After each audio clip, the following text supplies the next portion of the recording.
Hello दोस्तों, तो आज इस वीडियो में हम रिव्यू करने वाले हैं निप्पॉन इंडिया फार्मा फंड का, जो कि डायरेक्ट प्लान ग्रोथ है। तो इस वीडियो में हम कंप्लीट रिव्यू करेंगे और कंप्लीट एनालिसिस करेंगे कि इस फंड ने पिछले सालों में कैसा रिटर्न दिया है और आगे कैसा रिटर्न दे सकता है, और आप इसमें इन्वेस्टमेंट कर सकते हैं या नहीं कर सकते। तो इस वीडियो में हम इसमें डिटेल में बात करने वाले हैं। तो नमस्कार दोस्तों, स्वागत है आपका मेरे चैनल पे। मेरा नाम है रोहित और आप देख रहे हैं ब्लू स्काई फाइनेंस। तो आइए सबसे पहले इस फंड के बारे में जानते हैं। देखिए, इस फंड का नाम है निप्पॉन इंडिया फार्मा फंड। देखिए, ये फार्मा फंड है, यानी कि जो इसका इन्वेस्टमेंट होता है वो सारे फार्मा फंड्स में होता है। इसका मतलब ये है कि एक सेक्टोरियल फंड है, यानी कि किसी एक पर्टिकुलर सेक्टर में ये इन्वेस्टमेंट करता है।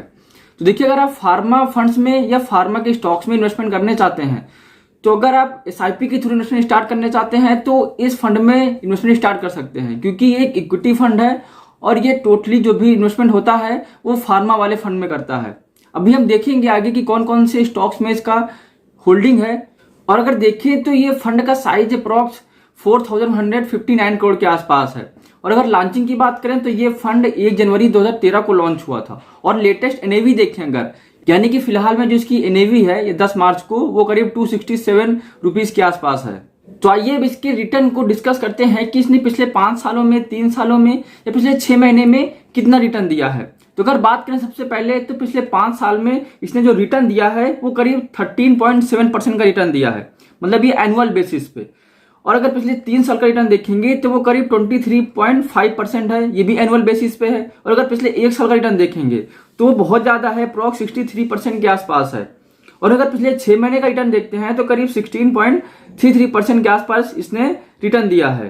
तो देखिए, अगर आप भी इसमें इन्वेस्टमेंट स्टार्ट करने वाले हैं तो मैं एक ओवरव्यू दे देता हूं कि पिछले 1 साल, 3 साल और 5 साल में अगर आपने 5,000 रुपए इन्वेस्ट करके रखा हुआ है तो वो आपको कितना हो जाएगा। तो चलिए स्क्रीन पे देखते हैं कि अगर पिछले 1 साल में आपने 5,000 रुपए पर मंथ, यानी कि 5,000 रुपए पर मंथ अगर आप कर रहे हैं, तो पिछले 1 साल में यानी कि आपने 12 महीने में 60,000 रुपए इन्वेस्ट किया, तो उसमें आपको जो इसमें रिटर्न मिलेगा वो रिटर्न मिला है पिछले 1 साल में 75, मतलब टोटल जो आपका अमाउंट हो जाएगा वो 75,761 हो जाएगा।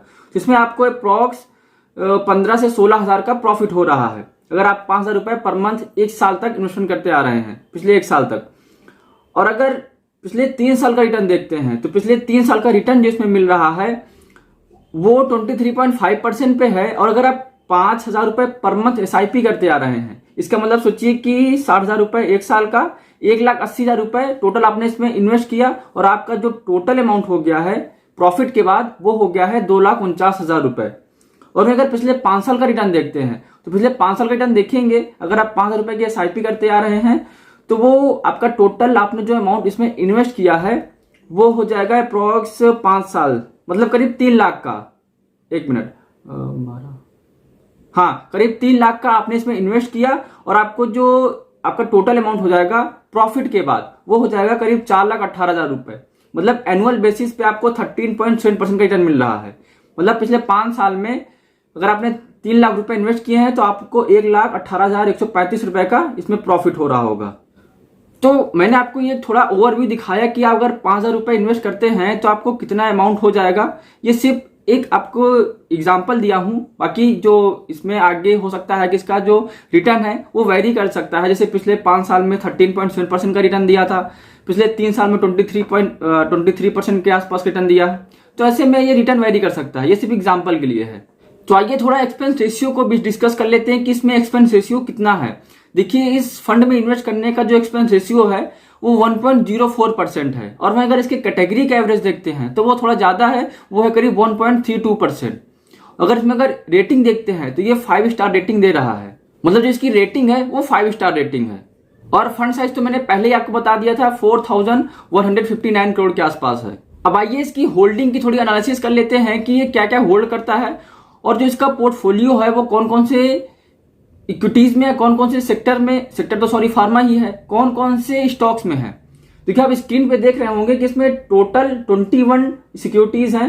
और अगर इसका टॉप का 5 सिक्योरिटी देखें, यानी कि टॉप 5 स्टॉक्स, वो 50% इसका होल्ड कर सकते हैं। अभी हम देखेंगे कि आगे कौन कौन से फंड हैं। और अगर इसका टॉप 20 फंड देखेंगे तो 96% इसका होल्ड करते हैं।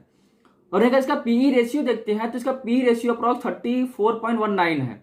अभी आप इसमें ग्राफ देख रहे होंगे कि जो इसका इक्विटी में यानी इसका जो इन्वेस्टमेंट है वो करेंटली वो 96.7% इसका इन्वेस्टेड है। और इस फंड हाउस के पास कैश की बात करें तो इसके पास कैश अप्रॉक्स 3.33% है, यानी कि इसने 96.7% आपके फंड का जो आपने इसमें इन्वेस्ट कर रखा है, इस फंड ने ऐसे स्टॉक्स में इन्वेस्ट करके रखा हुआ है ऑलरेडी, और कैश इसके पास 3.33% है।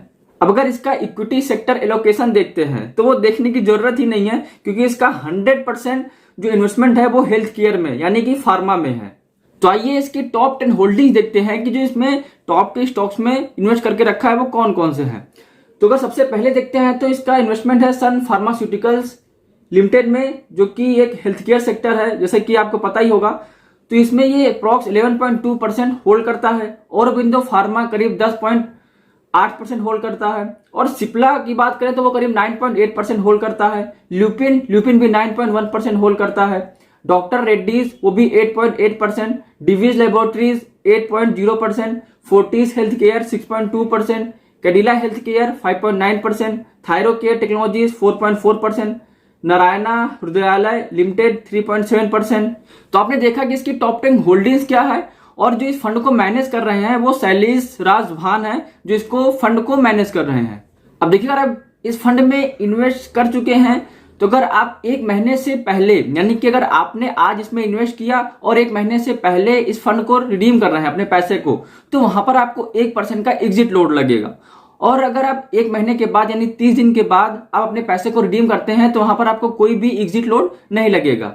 और जैसे अगर टैक्स की बात करें तो इसमें आपको टैक्स कैसे लगेगा, तो जैसे कि एलटीसीजी टैक्स में लगेगा अगर आप 1 साल के बाद अपने पैसे को रिडीम करेंगे, जो कि 10% है, वो भी जब आपका 1 लाख का प्रॉफिट हो जाता है उसके बाद जो भी अमाउंट होता है उसमें आपको 10% लगता है। ये मैं हर वीडियो में आपके बताता हूं। और अगर एसटीसीजी टैक्स की बात करें तो एसटीसीजी टैक्स ये होता है कि short term capital gain tax, यानी कि अगर आप 1 साल के पहले इस फंड से अपने पैसे को रिडीम करते हैं तो वहां पर आपको 15% का टैक्स देना होता है। तो अगर मिनिमम इन्वेस्टमेंट अमाउंट की बात करें तो आप मिनिमम इन्वेस्टमेंट अमाउंट जो है, अगर लमसम की बात करें तो लमसम में आप 5,000 रुपए इन्वेस्ट कर सकते हैं। अगर आप एसआईपी करना चाहते हैं तो एसआईपी आप 100 रुपए से भी स्टार्ट कर सकते हैं। तो अभी तक हमने इस फंड के बारे में समझा कि इसने पिछले 5 सालों में कैसा रिटर्न दिया है, और इसका जो मिनिमम अमाउंट है वो कितना इन्वेस्ट कर सकते हैं, और इसकी सारी डिटेल हमने समझ लिया। तो ये इस फंड के कुछ टेक्निकल एनालिसिस भी कर लेते हैं कि अब इसके टेक्निकल्स क्या बोलते हैं, पिछले 5 सालों में इसने कैसा परफॉर्म किया है, तो उसके चार्ट क्या हो सकते हैं। तो आइए स्क्रीन पे देखते हैं। तो अगर पिछले 5 साल का रिटर्न देखेंगे तो आप अभी ग्राफ में देख रहे होंगे कि जो ब्लू लाइन है वो स्कीम को शो कर रही है, और जो येलो लाइन है वो बीएसई हेल्थ केयर, यानी कि जो इसका बेंचमार्क इंडेक्स है वो बीएसई हेल्थ केयर है। तो आप ग्राफ में देख रहे होंगे कि जो ये स्कीम है वो ब्लू लाइन है, और जो येलो लाइन है वो बीएसई हेल्थ केयर है। जो ये बीएसई हेल्थ केयर है ये इसका बेंचमार्क इंडेक्स है। तो आप देख रहे होंगे कि जो ये स्कीम है ये अपने बेंचमार्क इंडेक्स से ऊपर ही रहा है, अच्छा खासा परफॉर्म करता आ रहा है, उसके पैरेलल ही परफॉर्म करता आ रहा है पिछले 5 साल का अगर रिटर्न देखते हैं तो। और अगर पिछले 3 साल का रिटर्न देखते हैं तो पिछले 3 साल का रिटर्न भी वैसा ही है, वैसा सेम लाइन है जैसे कि आप अभी स्क्रीन पे देख रहे होंगे। अगर पिछले 1 साल का रिटर्न देखते हैं तो ये फंड अपने बेंचमार्क इंडेक्स से थोड़ा नीचे परफॉर्म किया है। पिछले 5 साल में, पिछले 3 साल में तो ये ऊपर रहा, लेकिन पिछले 1 साल में ये थोड़ा सा अंडर परफॉर्म किया है। और अगर पिछले 1 महीने का रिटर्न देखते हैं तो पिछले 1 महीने का रिटर्न ऊपर नीचे रहा है, ज्यादा वैरी नहीं किया है। तो आप इस चार्ट को देख रहे होंगे।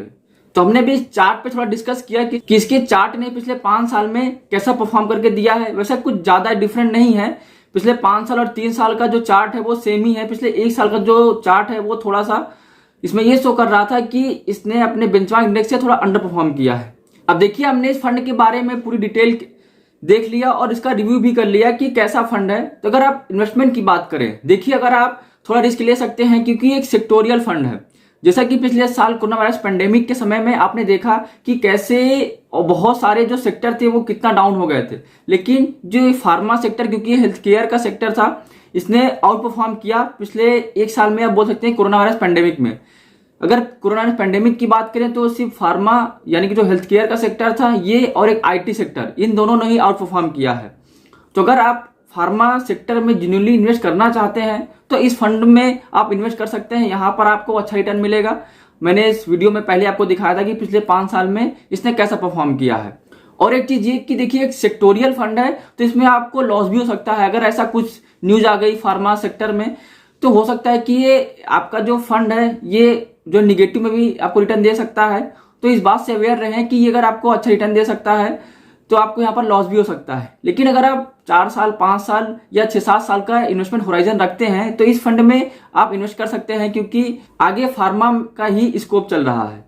तो आज इस वीडियो में हमने डिस्कस किया कि निप्पॉन इंडिया फार्मा का जो म्यूचुअल फंड है वो कैसा है और टोटल उसका रिव्यू किया। अगर आप भी इस फंड में इन्वेस्ट करना चाहते हैं, अगर आपके पास डीमैट अकाउंट नहीं है तो डिस्क्रिप्शन में मैंने लिंक दे रखा है, वहां पर जाके आप अपने डीमैट अकाउंट को ओपन करवा सकते हैं और अपने इन्वेस्टमेंट को कर सकते हैं। अगर आपके कोई कमेंट्स हो या फिर आपका कोई क्वेश्चन हो तो आप कमेंट करके पूछ सकते हैं या फिर मुझे ईमेल कर सकते हैं। अगर आप अभी आपको स्क्रीन पे ईमेल मेरा दिख रहा होगा।